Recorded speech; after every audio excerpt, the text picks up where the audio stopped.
What's going on, everybody? The Hair here to review the new movie from James Wan, director of Insidious, director of Saw, director of the Conjuring series. Now the new movie, Malignant. Yes, Malignant.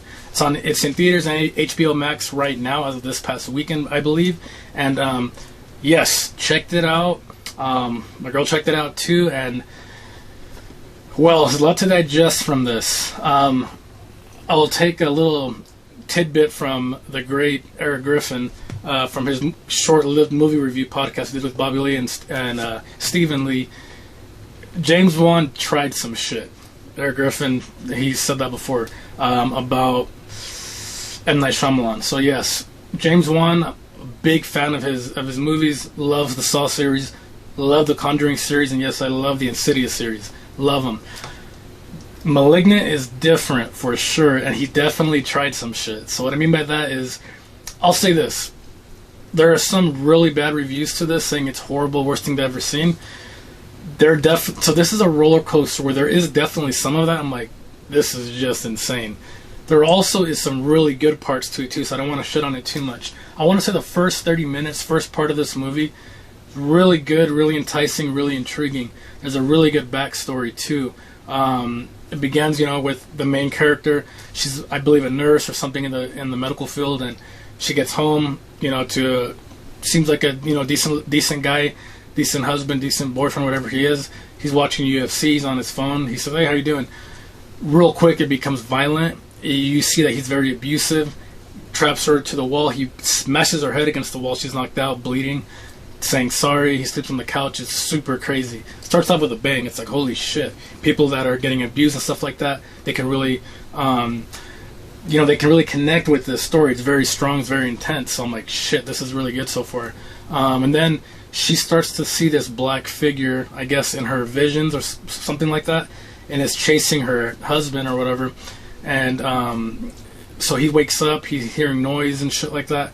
He goes to the wall. This black figure stabs him in the head. Very gruesome, very gory. He falls down. Police get there. So here's the thing where it gets a little bit weird. She goes down. She sees him dead. She sees the figure. It's chasing her. She goes. She locks the door.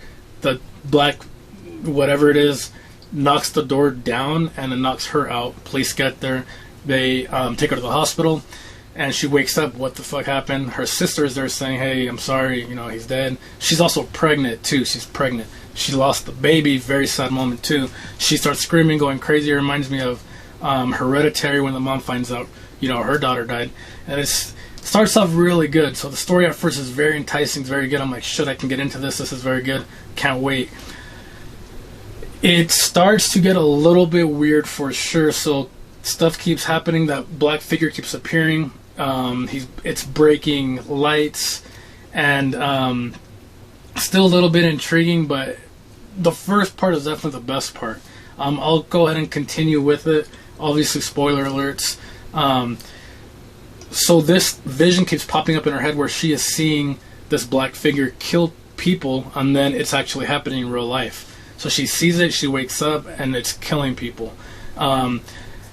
As you kind of get more into the story, you see she's had psychological problems before. I'm a psych major. I have a master's in psychology, so that kind of stuff, it's really intriguing. The psychological thrillers, how the brain works, and very much interested in it. Now they start showing that stuff. They start showing brain scans. They start showing stuff like that, and even old videos of her talking to an old imaginary friend whose name is Gabriel.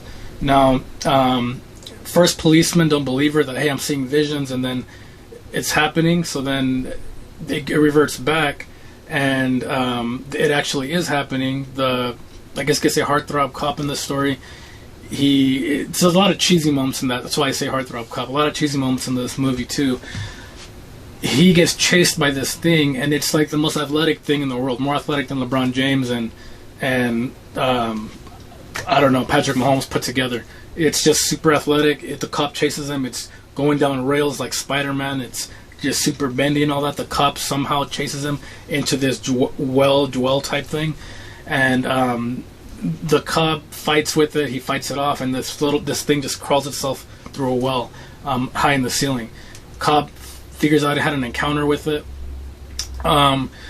Eventually, long story short, the cops end up thinking that the main character in this is the one doing the killing, so they arrest her. Everybody's mad, the sister's mad, and she ends up thinking, no, it's not me. Like, she tells the cop, it's not me, you got chased by it, that wasn't me.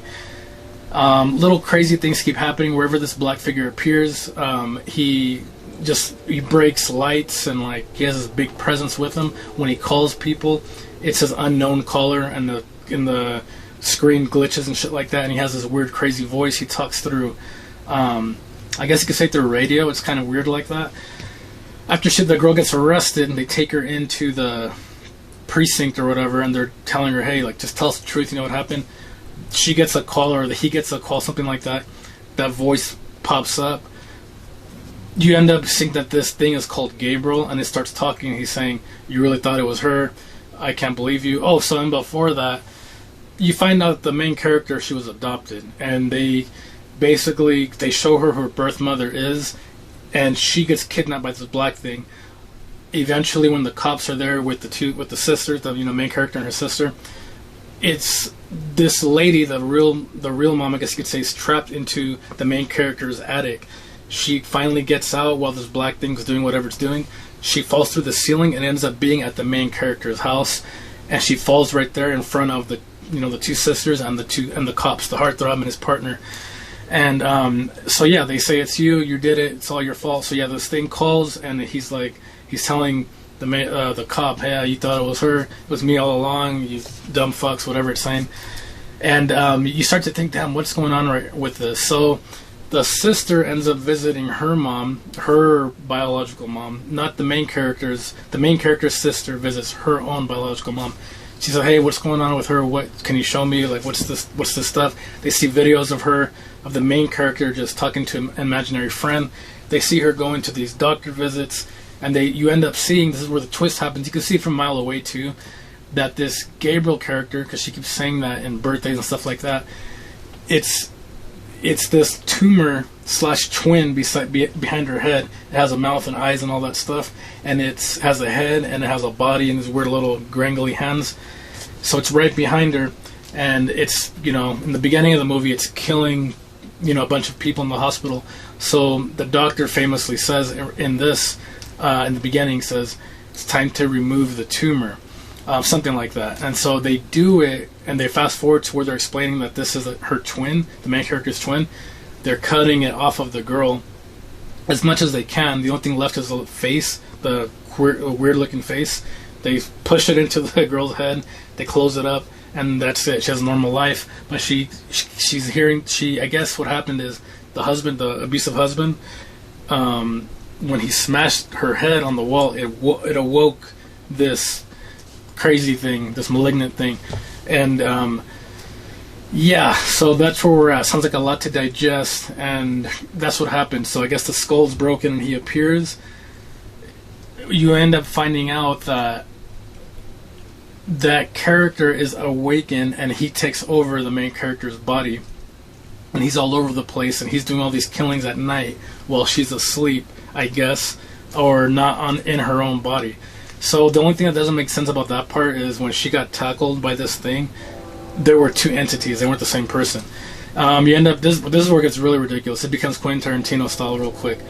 So you see it morph. She's in the jail cell with a bunch of other women because she was kind of getting prosecuted, and they're picking on her, they're beating her up. This Gabriel thing awakens, and he just starts killing all these women, just faster than Spider-Man, faster than the Flash, just killing everybody like crazy, seeing things, dodging everything. He morphs into it, and you see that's the main character. Her head is on the other side, and she's bending a little crazy. He escapes, he goes into the police station, and it becomes Quentin Tarantino really quick because he's just chopping arms off, heads off. People come at him with bullets, nothing affects him, and they're coming all different angles, and he's just faster than everybody, cutting everybody in half. Nothing they do works. He's just faster. He's like a superhero, basically, just dodging everything. Like, it's just insane. But the funny part is, yeah, it's just really ridiculous, and it's real silly too.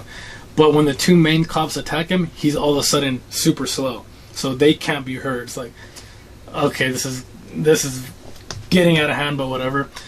So they can't be killed, I guess, the two main cops. This Gabriel character becomes real, I guess you could say, normal, and it goes all the way to where the sister is. She's in the hospital too, and I guess this Gabriel character is trying to kill her. The biological mom's in the same part too, in the same room where the sister is, and then they're all trying to get to Gabriel. No, don't. I'm sorry, I left you. I shouldn't have cut you from your sister. I should have been there for you. So he kind of stops, and all of a sudden, the main character, she taps into this psychological warfare. She sees him. She's saying, "You can't take over me anymore. I'm stronger now." All of a sudden, she says that. I guess the mom's voice made her strong. So he kind of withers away. Says, "I'll be back." So they're setting up for a part 2, and then she just stops, I guess. So again, it's not as good.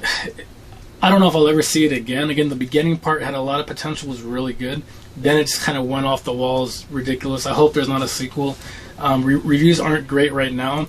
I tried to really like it. I really liked the first part of the movie, like I said, but it got really ridiculous, I'm not going to lie. So you can watch it. It's on HBO Max. Check it out, or go to theaters. Probably wouldn't watch it in theaters. Just watch it on HBO Max if you have it.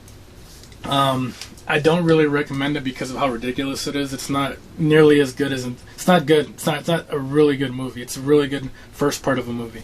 Insidious, 100 times better. Conjuring, 100 times better. The Saw series, a lot better too. So that's my review on Malignant. The word I could sum it up would be ridiculous. Just insane. But to each their own, right? So it is what it is.